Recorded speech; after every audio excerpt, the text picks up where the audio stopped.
ایک بات ایک دوست نے ایک دفعہ مجھے بھیجی، اس نے بات بڑی مجھے عجیب لگی. اس نے کہا کہ ایک شخص کا انتقال ہو گیا تو وہ جب اس کو دفن کرنے لگے جنازہ پڑھ کے تو ایک آدمی نے اس کی چارپائی پکڑ لی. اس نے کہا اس نے میرا 45 لاکھ روپیہ دینا ہے، پہلے پیسے دو گے پھر دفن کرنے دوں گا، پیسے دے دو دفن کر لو. دور سے پکڑی. اب رش ہے، 3 بیٹے بھی تھے تو جائیداد بھی تھی، سارا کچھ تھا. ان 3 بیٹوں سے لوگوں نے کہا کہ تیرے ابے کو وہ دفن نہیں کرنے دے رہا، شور ہے. تو اور وہ بندہ بھی وہ تھا جو بڑا قریبی تھا اس کا، اس کے والد کا پارٹنر تھا، تعلقات تھے. تو اس نے کہا کہ پہلے پیسے دو پھر دفن کرنے دوں گا. اب وہ 3 بیٹے کہنے لگے کدھر سے پیسے دیں، 45 لاکھ ہی کہہ دیا ہے، ہمیں تو ابا نے کوئی نہیں بتایا، حالانکہ جائیدادیں ہیں، مکان ہے، سارا کچھ ہے، تو بھائی ہم کدھر سے دیں. چلو 2-4 لاکھ کی ٹھیک ہے، وہ تھوڑا سا کرے نرم رویے کو تو ہم کرتے ہیں، شور تو ہے، لیکن کدھر سے دیں 45 لاکھ. جب بات بہت تیز ہو گئی، شور ہو گیا، وہ انسان مجنون بن کے اس نے چارپائی تھامی ہوئی ہے، کہتا نہیں پہلے پیسے دو گے پھر دفن کرنے دوں گا. 3 بیٹے تھے تو ایک بیٹی بھی تھی. بیٹی کو گھر میں پیغام گیا کہ تیرے ابا کو دفن نہیں ہونے دیتے. اس نے سارا زیور اتار کے بھیج دیا. اس نے کہا اس چچا سے کہو میرے ابا کے اس دوست سے جس نے قرضہ لینا ہے کہ یہ رکھ لے اور میں تھوڑے تھوڑے کر کے پیسے لوٹا دیتی ہوں، پر میرے باپ کو مرنے کے بعد یوں رسوا نہ کرے، اس کو دفن تو ہونے دے، میں ایک پائی دے دوں گی، میرا وعدہ رہا. جب وہ بیٹی نے 8-10 لاکھ کا زیور بھیج دیا تو وہ قرضہ لینے والا شور کرنے لگا. اس نے کہا او مجھے پتا چل گیا، مجھے معاف کر دو سارے اور اسے دفنا دو. کہا کیا ہوا؟ تو وہ کہنے لگا میں نے اس سے 45 لاکھ لینا نہیں تھا، میں نے دینا تھا. تو میں غور کر رہا تھا کہ اگر تو میں نے اعلان کر دیا نا کہ 45 لاکھ میں نے دینا ہے تو 110 نکل آئیں گے وارث کہ مجھے بھی دو مجھے بھی دو. تو میں نے یہ رویہ اس لیے اختیار کیا ہے کہ میں دیکھوں اس کا اصل وارث ہے کون. تو اصل وارث وہ بیٹی ہے جس نے اپنے کانوں سے بندے بھی اتار کے بھیج دیے اور جس نے اپنے وہ شادی والے دن پہننے والے زیورات پہلی رات کا وہ اس نے زیور بھی سارا اتار کے دے دیا. اس نے کہا کہ باپ کا کفن نہ میلا ہو جائے. تو اصل وارث بھی بچی ہے. اس نے کہا اس نے مجھے وصیت کی تھی ہر ایک کو نہ دے دینا، میرے اصل وارث کو دینا، تو مجھے اصل وارث مل گیا ہے، اب میں کسی اور کو نہیں دوں گا، اس بیٹی کو دوں گا جس نے باپ کے لیے قربانی دی. تو یاد رکھے جنہ لی تو پاپ کمائے ہو کتھے نہیں تیرے کر دے. تو اس لین دین کے معاملات اپنے صاف ستھرے رکھیں، ان کے اندر کسی قسم کی وہ چیز نہ پیدا کریں کہ جو ہمارے لیے بڑی باعث پریشانی بن جائے. تو میں یہ سمجھانا چاہ رہا ہوں آپ حضرات کو، اپنے پیر بھائیوں کو، دوستوں کو، کہ کوشش فرمائیں کہ آپ، اور یہ یاد رکھیں وہ میری اماں کبھی کبھی میرے ننھیال سے نا کوئی چیز آتی تھی نا بطور تحفہ کے کسی چیز، تو میری اماں کہتی تھی میرے ماموں سے یا میرے نانا سے کہ بس ٹھیک ہے یہ آپ تھوڑا سا دے جائیں باقی لے جائیں. وہ کہتے نہیں رکھ لیں. تو اماں کہا کرتی تھی کہ اپنے گھر سے بندہ کھائے تو پھر ہی پوری پڑتی ہے، کوئی دے گا تو کیا اس میں کتنی دیر، ایک دن بندہ کھا لے گا. وہ کہا کرتی تھی کہ اگر پورا کرنا ہے نا خرچہ تو بندہ اپنی کمائی سے ہی پورا کرے تو پورا ہوتا ہے. اگر کسی کے 10,000 سے آپ سمجھتے ہیں کوئی فائدہ ہوگا تو کچھ نہیں ہوتا. آپ کے دست و بازو جو ہمت کر کے لائیں گے اسی سے گزارا ہوگا. کسی کا 50,000 رکھ کے کتنا وقت بیت سکتا ہے؟ 1 لاکھ سے کیا مطلب، کیا بندہ کر سکتا ہے؟ تو سہارے نہ ڈھونڈو، خوددار بنو. طریقت میں، تصوف میں خودداری، ترمذی شریف کی ایک حدیث ہے مجھے بڑی پسند ہے. میں سمجھتا ہوں یہ حدیث اگر لوگ سمجھ جائے نا تو بات بن جائے. نبی پاک صلی اللہ تعالی علیہ وسلم نے لوگوں سے کہا لوگوں چاہتے ہو کہ تم اللہ کے محبوب بن جاؤ؟ تو صحابہ کے چہرے کھل اٹھے. کہا یا رسول اللہ صلی اللہ علیہ وسلم بالکل چاہتے ہیں.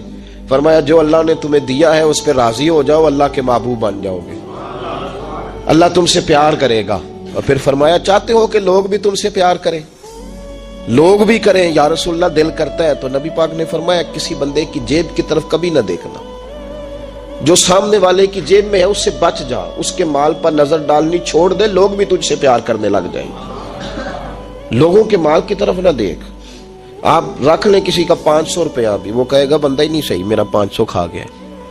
یہ مت سمجھے کہ بڑا امیر تھا اس کو فکر ہی کوئی نہیں. نہ، ان معاملات کے اندر لوگ کہیں نہ کہیں بول ہی جاتے ہیں، کہیں نہ کہیں بات کر ہی جاتے ہیں، کسی نہ کسی جگہ زبان پھسل ہی جاتی ہے. تو مہربانی فرمائیں، مہربانی کریں، آپ اس بات پہ ضرور غور کریں. اور یہ میری اپیل ہے، آپ میرے پیر بھائی ہیں، عزیز ہیں، کہ کوشش فرمائیں لین دین کے معاملات کو 110% صاف رکھیں. کوشش کریں جہاں کوئی چیز دینی ہے، خریداریاں بعد میں ہوتی رہیں گی، جائیدادیں بعد میں بنتی رہیں گی، قرضے نہیں ہونے چاہیے، قرضہ نہیں ہونا چاہیے. میں ایک بزرگ سے کبھی کبھی ملتا تھا تو میں کہتا تھا حضرت جی حالات کیسے ہیں؟ تو کہتے ہیں الحمدللہ کسی کا دینا کچھ نہیں، الحمدللہ کسی کا. تو اس شخص کو جب بات کرتا تھا تو مجھے یوں لگتا تھا کہ جیسے وہ شخص نعرہ لگا رہا ہے، الحمدللہ کسی کا دینا کچھ نہیں. یہ اللہ تعالیٰ کا شکر ہے. اور پھر وہ کبھی کبھی یہ بھی کہا کرتے تھے کسی سے 200-250 لینا ہوگا، میں نے دینی کوئی شے نہیں. کوئی کبھی کبھی ٹٹولو گے تو میرا کسی طرف کوئی نکل ہی آئے گا، لیکن میں نے کسی کا دینا کوئی نہیں. میرے ایسا فرمایا کرتے تھے ہماری تو طریقت بھی بڑی دلیر ہے. میں نے ایک دفعہ کہا حضور نظریہ طریقت کیا؟ فرمانے لگے ہماری تو طریقت بھی بڑی خوددار ہے، ہم مریدوں کا خرچ نہیں کراتے، ہم تو کئی دفعہ مریدوں پہ خرچ کر ڈالتے. ہماری تو طریقت بھی بڑی توانا ہے، نے تو مزاج ہی بڑا انوکھا پایا ہے. تو مہربانی فرمائے لینے دینے کے ماں. ایک حدیث بخاری میں بڑی مزیدار ہے، بخاری میں، سبحان اللہ. اور بخاری شریف قرآن مجید کے بعد امت مسلمہ کے پاس سب سے معتبر کتاب کا نام بخاری شریف ہے. نبی پاک صلی اللہ علیہ وسلم نے فرمایا ایک بھائی اپنے بھائی سے قرضہ لینے لگا، ایک دوست اپنے دوست سے پیسے لینے لگا. اس نے کہا یار پیسے تو میں دے دیتا ہوں پر کوئی گواہ. اس نے کہا غریبوں کے گواہ نہیں ہوتے، میرا گواہ اللہ ہے. اس نے کہا کسی کی ضمانت دے دو. اس نے کہا میری کون ضمانت دے گا، میری ضمانت میرا اللہ ہی دے گا. وہ بات ہو گئی 1000 دینار. اس کو بات بڑی پسند آئی. کہا اللہ کے نام پر تو کہتا ہے، اللہ بھی گواہ ہے ہمارے درمیان اور اللہ ہی ضمانتی ہے، تو لے لے پیسے. 1000 دینار دے دیے. اب وہ بندہ دریا کے پار چلا گیا. یہ دیکھیں اب اس حدیث سے آپ درس دیکھیں، یہ حکایت نہیں، یہ میرے رسول پاک کا بیان کیا ہوا فرمان ہے. اس کی صداقتوں پہ دیکھیں. اور بخاری کی حدیث کے جملے کتنے حسین ہیں. نبی پاک صلی اللہ علیہ وسلم نے فرمایا وہ جس نے پیسے لیے بطور قرضہ وہ دریا کے پار چلا گیا، محنت مزدوری کرتا رہا. جب مقررہ وقت آیا تو اس نے 1000 دینار جو وعدہ کیا تھا کہ فلاں تاریخ کو دے دوں گا، اس تاریخ کو اس نے 1000 دینار لیے اور دریا کے کنارے پہنچ گیا کہ مجھے کشتی ملے تو میں اس تک پہنچاؤں. لیکن اس نے اتفاق کہ اس دن کشتی کوئی نہ ملی. بڑا انتظار کیا، کشتی کوئی نہ ملی. اس نے ایک لکڑی لی، لکڑی کو اندر سے پھاڑا. موٹی لکڑی ہوتی ہے نا بانس کی طرح، اس کے اندر سوراخ بن جاتا ہے، جگہ بن جاتی ہے. اس نے اندر سے اس کی کھدائی کی، اس کے اندر اس نے 1000 دینار رکھا اور ایک رکا رکھا کہ بھائی میں پہنچنا چاہتا تھا لیکن مجھے کشتی نہیں ملی تو میں 1000 دینار رکھ رہا ہوں. جس رب کی ضمانت پر میں نے لیے تھے مجھے امید ہے رب تجھ تک پہنچا دے گا، مجھے امید ہے اللہ پہنچا دے گا تیرے تک، مجھے امید ہے رب پہنچائے گا. یہ کہہ کہ اس نے اس کو بند کیا کسی کپڑے کے ساتھ اور بند کر کے دریا میں ڈال دیا. اب وہ انتظار کرنے لگا. وہ جو شخص تھا وہ بھی کنارے آیا کہ آج اس کا وعدہ ہے، اس نے آنا ہے. دینے والے کو ٹینشن ہوتی ہے تو میرا خیال ہے لینے والے کو بھی بہت زیادہ ہی ہوتی ہے کہ آج لینے. وہ آ گیا کنارے پہ کہ آج پیسے آنے، لیکن کوئی شے نہ آئی. ایک لکڑی بہتی ہوئی آئی تو اس نے اٹھائی لکڑی کا، چلو پیسے نہیں ملے تو ایندھن تو ملا ہے نا، گھر جا کے لکڑی جلا کے روٹی تو پکائیں گے نا. وہ لکڑی اٹھا کے گھر لایا. گھر لا کے جب اس کو چھیلا، توڑنے لگا کہ ٹکڑے کر کے اس سے آگ جلاتا ہوں، اس نے کھولی تو اندر سے رکا بھی نکل آیا اور 1000 دینار بھی نکل آیا. رب کریم کا انداز دیکھو کہ دریا کتنا چوڑا ہوتا ہے اور جو کاغذ ہوتا ہے وہ پگھل جاتا ہے دریا کے اندر، لفظ مٹ جاتے ہیں، لیکن ہر چیز کو بحفاظت میرے رب کریم نے پہنچا دیا. اس نے جب اس کو کھولا نا تو 1000 دینار بھی نکل آیا. مقررہ وقت پہ اسے پیسے بھی مل گئے. وہ بڑا راضی ہوا. اب یہ بندہ آیا کچھ دنوں کے بعد دوبارہ 1000 دینار کا اور بندوبست کر کے لایا. پتہ نہیں اس تک پہنچے کہ کہیں گم ہو گئے. 1000 دینار کا اور بندوبست کر کے لایا. معصوم آمنہ، حبیب کبریا، سید کون مکان صلی اللہ علیہ وسلم کس حسن کے ساتھ اپنی امت کو حسین اخلاق سکھا رہے ہیں. نبی پاک علیہ السلام فرمانے لگے غلاموں ایک اور 1000 دینار لے کے دروازے پہ آیا اور دستک دے کے کہنے لگا میرا رب گواہ ہے کہ میں نے کوشش کی تھی پر مجھے کشتی نہیں ملی، میرا رب گواہ ہے کہ میں نے ہمت کی تھی پر موقع نہیں ملا. اللہ جانتا ہے جس رب کی ضمانت پہ میں نے تجھ سے پیسے لیے کہ میری کوشش پوری تھی پر موقع نہیں ملا، میں آیا ہوں پیسے رکھ لے۔ اس نے کہا اگر اللہ تیرے اور میرے درمیان گواہ تھا پھر وہ کریم بھی بڑا ہے، تو نے دریا میں ڈالے تھے تو رب کریم نے باحفاظت مجھے پہنچا بھی دیے، اور تیری عزتوں کو اس نے برقرار رکھا ہے، میرے دل میں تیری گویا قدر بڑھ گئی ہے۔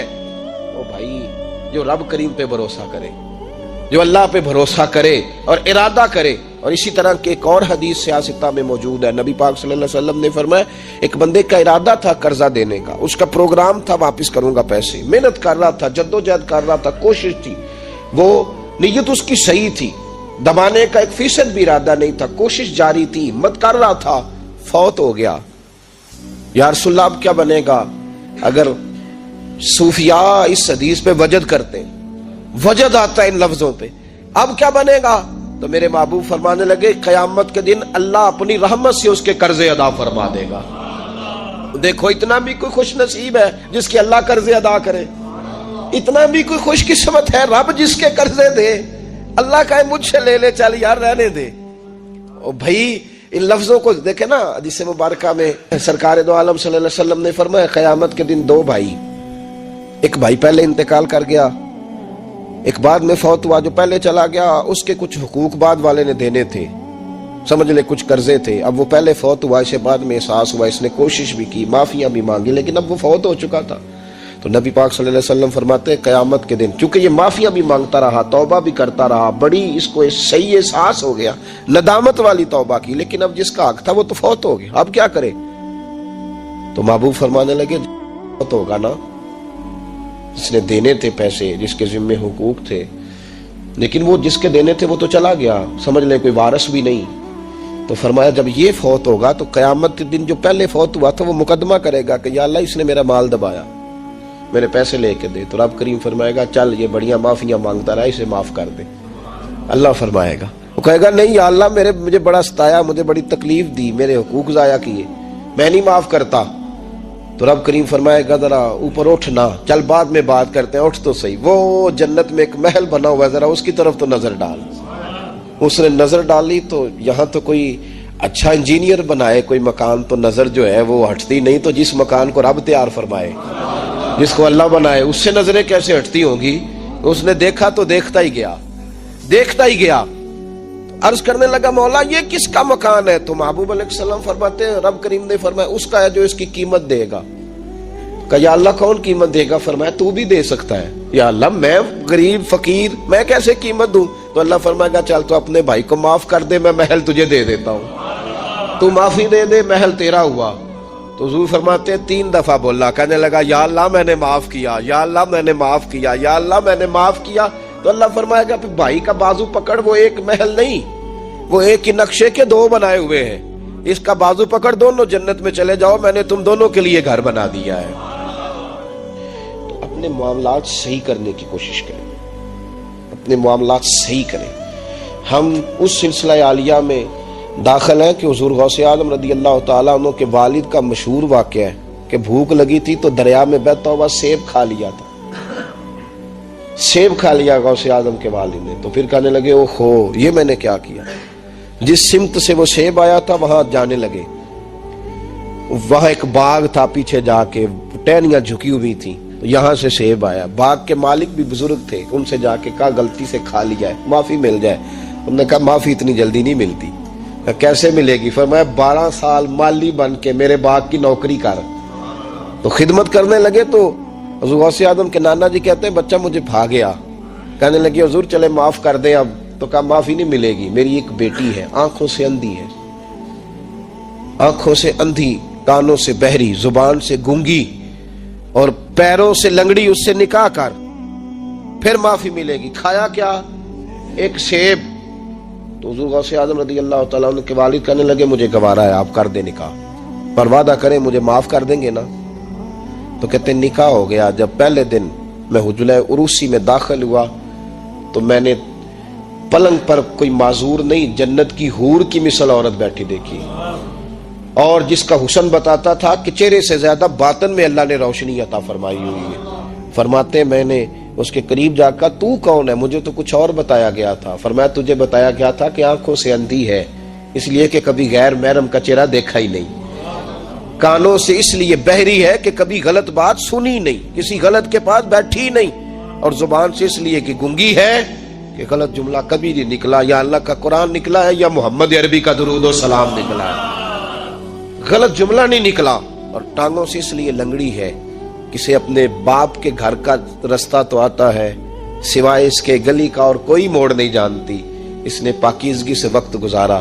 حضور غوث اعظم کے والد کہتے ہیں میں اپنے لین دین کے معاملات سیدھے کرنے گیا تو سادات کے گھر کی حور مجھے ملی، اور جب میں اس حور سے ملا تو پھر رب نے مجھے عبد القادر جیلانی جیسا بیٹا عطا فرمایا، غوث پاک جیسا بیٹا دیا۔ تو گئے تو معاملات سیدھے کرنے تھے، تو اللہ نے ولایت کے امام کا باپ بنا دیا۔ تو مہربانی فرمائے اپنے معاملات میں توانائی پیدا کرے۔ کچھ لوگ ایسے ہوتے ہیں جن کا مال مثل مملکت کے ہوتا ہے، اعلیٰ حضرت رحمۃ اللہ علیہ نے پیر کے حقوق میں یہ لکھا ہے کہ اس کے مرید کا مال اسی طرح ہے جس طرح اس کا اپنا ہے، لیکن ساتھ اشارہ بھی دے دیا ہے کہ چاہیے یہی کہ وہ بھی احتیاط ہی کرے، وہ بھی احتیاط ہی کرے، پرہیز ہی کرے، کوشش کرے۔ اور آپ فرماتے ہیں چونکہ باپ کی حیثیت رکھتا ہے تو ضروری تو نہیں نا باپ بیٹے کی کمائی کھائے، کبھی کبھی بیٹے بھی باپ کی کھا ہی لیتے ہیں، اس طرح بھی توجہ کر لے، کوئی حرج نہیں۔